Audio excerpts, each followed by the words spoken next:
Oui, je crois que le thème est central. Le thème est central. Il impacte sur le continent, sur la sécurité du continent, sur le développement du continent, sur plusieurs aspects d'ailleurs qui sont soulignés dans les sous-thématiques. Pour moi, je pense qu'on touche un des points clés à la fois du présent actuel du continent, mais aussi de l'avenir. L'avenir immédiat, mais l'avenir lointain. D'abord parce que il y a un impact important sur la sécurité alimentaire, la sécurité humaine, le changement climatique. Et puis on doit y réfléchir pour aujourd'hui, mais surtout à long terme, en termes de solutions.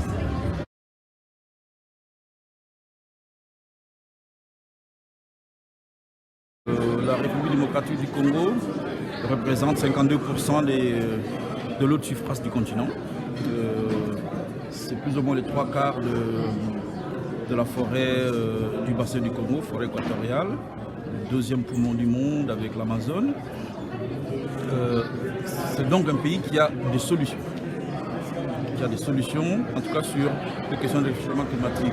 Je l'ai soulevé tout à l'heure, il subit deux types de pression. Pression à la fois du Sahel qui avance dans la partie nord, mais aussi la pression du désert du Kalahari au sud, qui remonte, qui pousse vers les pays voisins.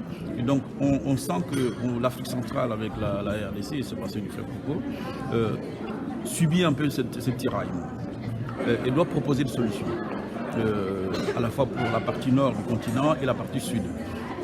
La RDC est consciente de ça, elle est consciente de ça, elle y réfléchit beaucoup en termes de solutions pacifiques à proposer. Parce qu'on ne voudrait pas être victime, personne ne veut être victime à la fois des poussées violentes, de migration, de conflits violents liés à la recherche de ressources en eau ou en pâturage ou en biens agricoles. La RDC anticipe ces questions et est prête à élaborer ensemble. Il y a des lignes politiques nationales qui existent, mais surtout à voir avec les pays voisins dont le besoin est très important en termes d'eau et de pâturage, de pouvoir réfléchir en termes de mécanismes à mettre en place en termes régional et continental, et également avec les partenaires internationaux pour des solutions à proposer maintenant et à long terme. On a parlé du barrage d'Inga déjà, qui est une solution énorme en termes de ressources, en termes d'énergie. Mais on va aller plus loin que ça. On doit aller plus loin que ça. Les fleuves ont un débit important. Les risques est que les États, parce que poussés par le besoin, prennent des initiatives individuelles. Par exemple, on parle de détournement des eaux, des affluents du fleuve vers tel côté, tel autre, sans aucune concertation avec les pays concernés, dont la RDC, mais aussi également le Congo-Brazzaville qui est impliqué là-dedans, et qu'on prenne des initiatives individuelles. Ce qui aurait un impact négatif à la fois pour ces populations, mais également pour tout l'écosystème du bassin du Congo qui est pour moi.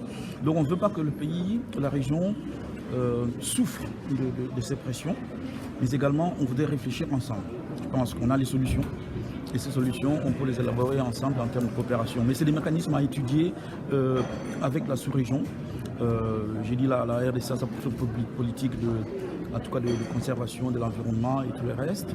Mais les pays concernés qui subissent les changements climatiques de plein fouet, on en est conscient.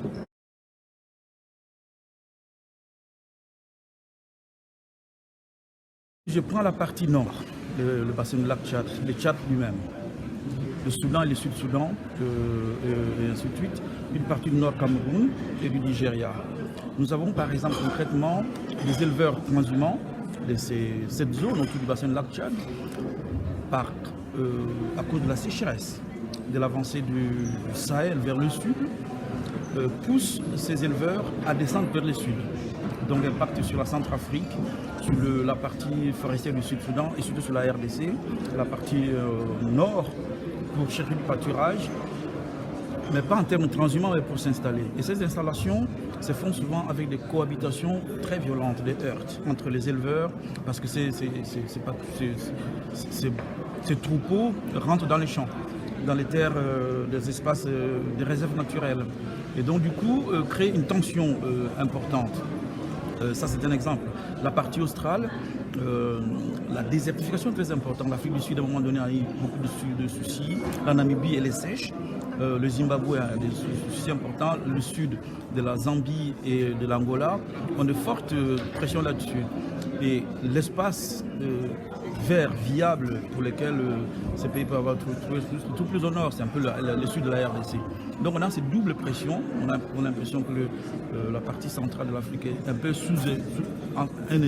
entre un étau, hein, et donc il faut qu'on trouve des solutions. Donc c'est pourquoi, d'abord en termes de région, la région SADC, à laquelle appartient la RDC, doit intervenir, apporter, en fait, réfléchir ensemble avec la RDC sur quelles solutions apporter. Dans la partie nord, la CEAC, la Communauté économique des Afriques centrale, mais la CEDEAO également, a besoin de discuter vraiment en termes sous-régional et même continental pour voir quelles approches on développe continentalement et sous-régionalement pour trouver des solutions très précises.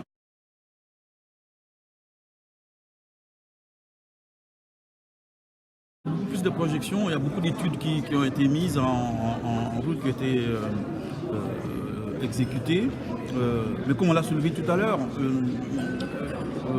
la RDC est prête pour que ces barrages servent à la fois pour la sous-région, mais même au-delà.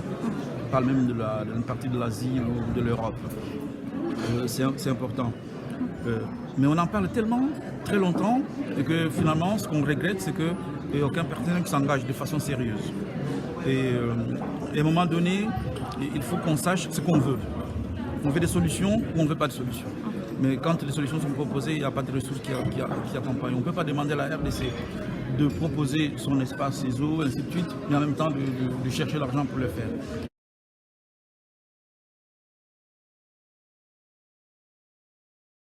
L'Éthiopie n'a pas les mêmes problèmes que la RDC.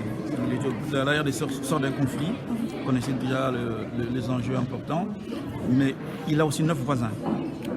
9 voisins que n'a pas l'Éthiopie. Et ces 9 voisins attendent aussi de la RDC un certain nombre d'appuis. De même, la RDC attend de ses voisins aussi des appuis à la fois pacifiques, à la fois de coopération. Donc c'est important qu'il y ait cette jonction. Mais les barrages existent déjà, hein, donc ils fonctionnent. Mais c'est surtout la troisième partie, la troisième phase du barrage qui est le plus important, qui est continentale, qui a besoin de ces ressources.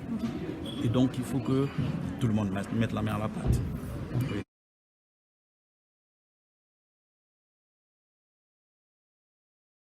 Alors, en tout cas, au niveau universitaire de la recherche, il y a beaucoup de choses qui ont été publiées, qui existent, que vous pouvez en tout cas consulter.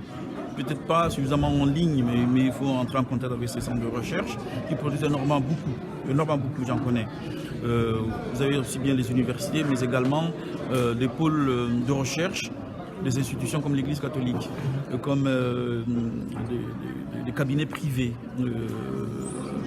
qui produisent énormément sur la contribution, en tout cas la contribution en termes d'apport sur à la fois l'élaboration des politiques publiques, mais également l'analyse des retombées des politiques qui n'ont pas été mises en œuvre ou qui ont été mal mises en œuvre sur les questions, et puis les possibilités de recorrection.